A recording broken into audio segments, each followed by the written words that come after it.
welcome to the Black and White Sessions. I'm so excited today. It is an honor to have Miss Charlean Carmon with us today. The pleasure and the honor is all mine. Thank you so much for asking me to do this. I'm so... Thank you. Yeah, well, I mean, you're one of those singers that's like inspiring this whole project, that sing behind some of the best and brightest artists, you know, on the planet, and you've had some incredible opportunities in your life, and a lot of people out there do know you and know your name that follow singers, and then there's some that don't, that are like, oh, well, we would have never have known, but look how incredibly talented you are. And so this is really, you know, an honor, really, to have you here. Thank you. It's an honor. I really, honestly, I told you when you asked me to do this, I felt like I won something. I was like, oh my gosh, really, I would love to do it. Thank you. So thank you. Thank you. Well, so I have a couple of questions for you. One, I would just love to know, as a kid, who was one of your like biggest musical influences? Who inspired you to want to sing? Well, it's interesting.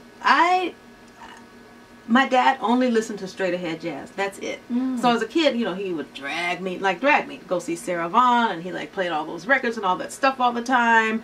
And I didn't like it. I didn't want to go. I was like, Dad, change the station. You know how kids are. They're like, but it was all seeping in. I didn't even realize at the time that that would be such a big influence. Because when I chose my own music, I chose, you know, other stuff. Like I always really, really loved Stevie Wonder, and then just, you know, Anita Baker and all the, you know, people that came along after that. And then I'm from Chicago, so, you know, I was just way into house music. So, but, you know, all these different things that are so far flung from each other, but it was all sinking in. So then I ended up being the kid in the high school talent show that would sing Sentimental Mood. You know, it's like, who does that? You know, can you be a little current? You know, but that's what it was, and that music really influenced me, and I didn't even realize it at the time. And I didn't start singing in church. I started singing in school. I just decided in middle school to join the choir. I was like, oh, that'll be fun.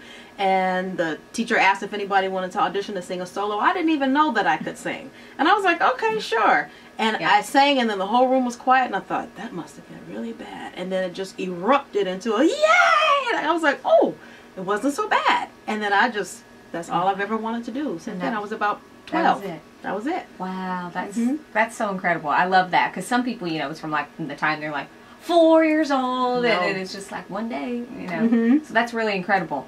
I would love, I mean, obviously the list, you know, you're so humble, but the list goes on and on and on of the fabulous things that you've been able to do throughout your career. And I would just love to know, and I'm sure others, who have you worked with, or who is somebody maybe that stands out? They're all great, but somebody that would just be somebody you just loved and one of your favorites. I would have to say Stevie Wonder. Yeah. The first time I worked with him was like the first time I was ever on stage, and I was just had this major conversation with myself, like, okay, focus, don't get caught up, because, you know, you heard these songs all your life on the radio, you're actually here on stage, so, oh my God, I'm singing. And I was like, no, rein it in, focus, so you can get through this, so that this won't be the last time you sing with him.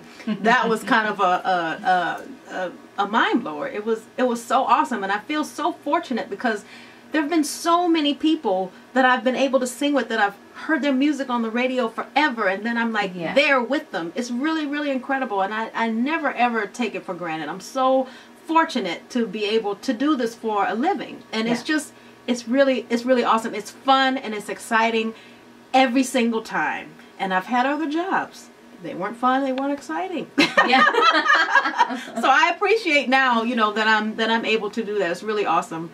That is so cool. And another Stevie Wonder experience, I'll tell you, he was singing a song that's on Songs in the Key of Life that he doesn't perform very often, especially prior to this tour now, and he didn't remember the lyrics. So I had to stand off stage and speak them into his in-ears as he was performing it.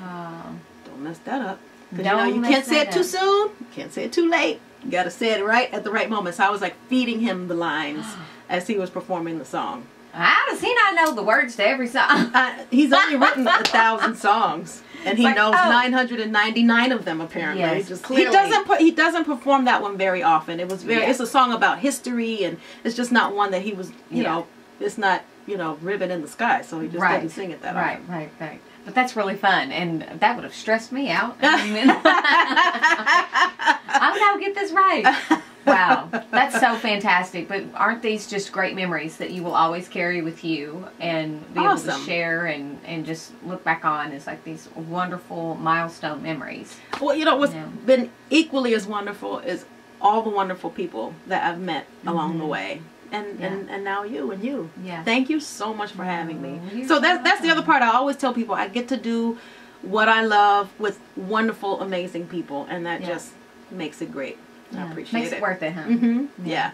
Well, thank you so much, Charlene. Thank you, Keri. Thank you guys for tuning in and supporting what we're doing. See ya. All right. Bye-bye.